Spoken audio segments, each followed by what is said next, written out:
I'm gonna do all three, so I'm not gonna be calling you back and forth. You can do this here, you can do it at home. We're not gonna do the grommet or the strap on the duffel bag today, but if you do get ahead and you wanna work ahead, you can. We will assemble the pockets after lunch for the duffel bag, and we'll get started on the basic part of that. Okay, so the first one is for the grommet. So you're gonna prepare these two 6-inch squares. You can either overlock the edges or clean finish. I'm gonna do a clean finish on this one. So if you're working at home, you can just do like a, shoot, sorry. These machines are different than mine at the office, so I'm going to do that.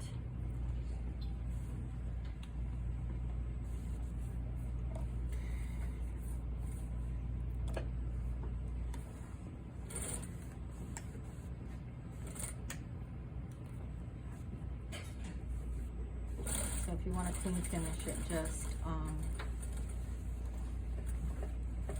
use 1/4 inch around the edges. Leave yourself an opening so you can turn it.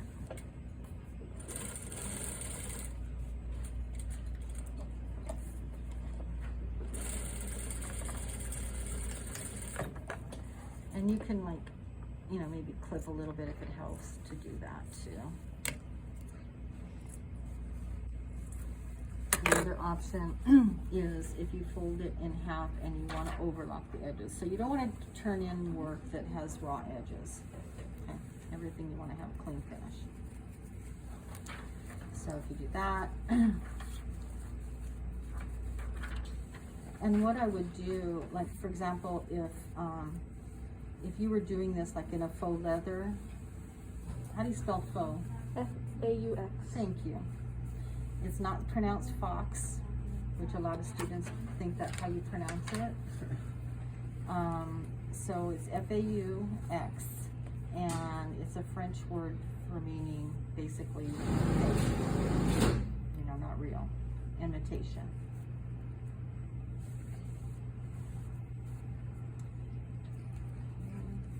So you can do this, and like you would leave more of this open, and then you could put your elastic belting or whatever else you were gonna, you know, use for the belt area if this was the leather part, whatever the design. So but anyway, you're gonna have two clean pieces, and we're gonna do the grommets. Okay, so I won't do both. That is one preparation. The other preparation is your piece that you're cutting, the 8x4 inches. You're gonna fold this under 1/4 on each side, and then press it again, so you have a nice pressed strap. Okay. Now, when you do the strapping, I would recommend using about 1/8 of an inch. Don't go all the way to 1/4, because then you might miss it. You might end up with raw edges coming out. So go maybe 1/8 of an inch. I'm using the feed gun.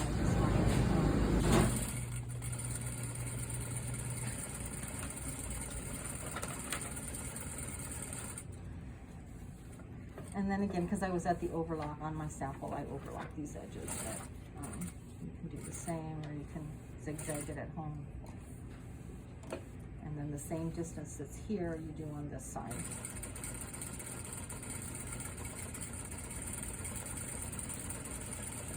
Okay, and this is the same technique that we will use for making the strap for the duffel bag. Okay. When we get to that part.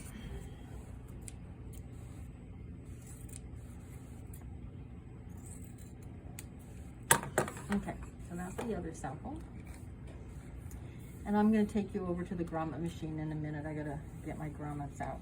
Now on your scrunchie, this one, I was a little short on the fabric, so it's 4.5, but you can go 4.5, 5. You can go, the smallest you would want to go would probably be 2.5 width, depending on what you want. And then you want something that is about 36 inches. I was a little short on fabric, so I'm going to make mine a tiny bit shorter. So what you're going to do here is fold it in half, face to face, just like you're making a strap.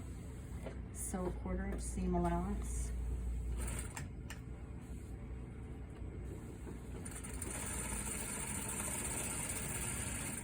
And have you guys inserted elastic yet?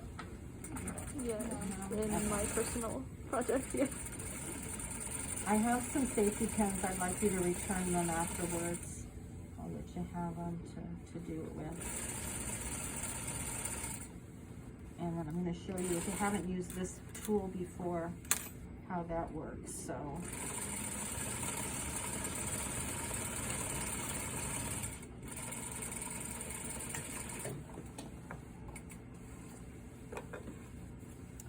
my last time I taught the class, my granddaughter filmed some of the home videos, the one that you may have watched last week. She filmed, and she wanted frogs, so that's why I have frogs. I told her she didn't want a black toothpick, she wanted frogs. Okay, so this is what you do. You insert this, and there's a hook on the end. You grab your fabric, you keep the tension on the fabric so you can pull.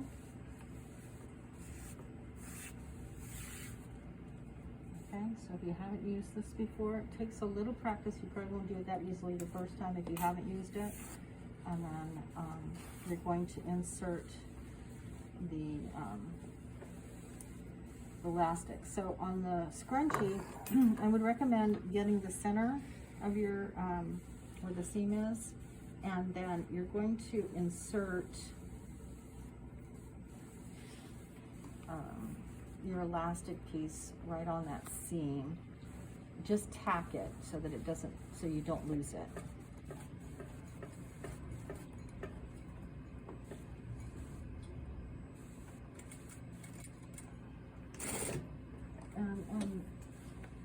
Can you get that black and white little purse for me, or if you see the safety pins there, I took them out.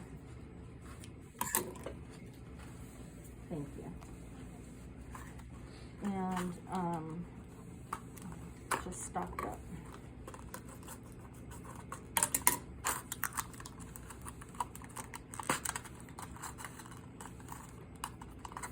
So you're going to take a safety pin and elastic.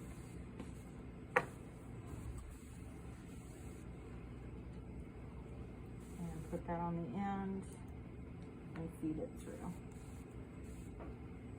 You can do it with these, but I don't have as much luck. They tend to slip off, so I'm just going to feed this through.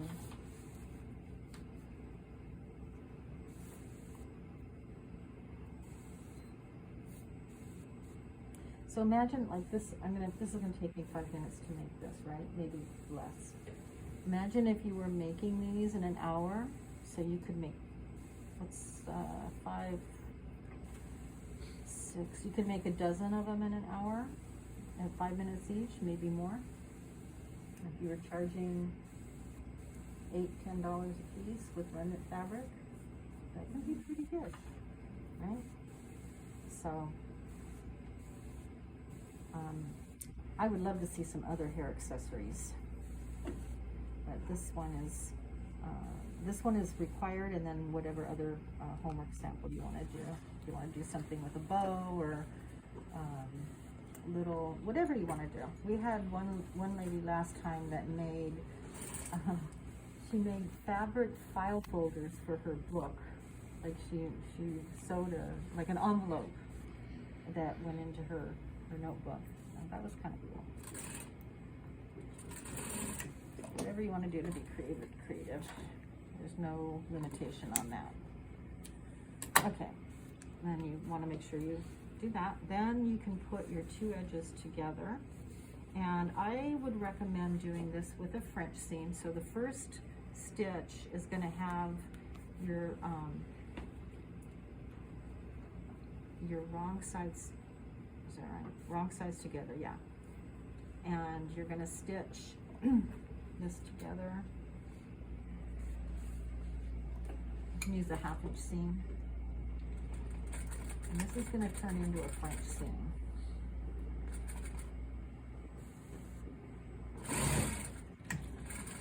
So do that twice so the plastic doesn't come out. Cut it close to your stitching. Then you can bring it to the inside.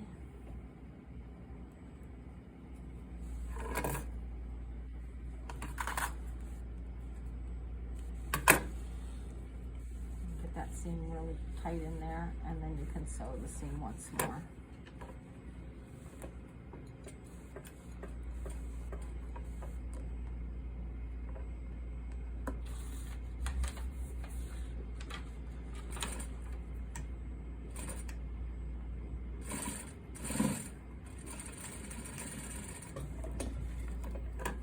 Okay, so you have a clean seam.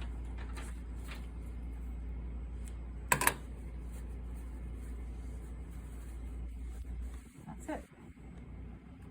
Okay. So if you want it wider, cut it wider. I had, this is really, and then you can go ahead and cut it.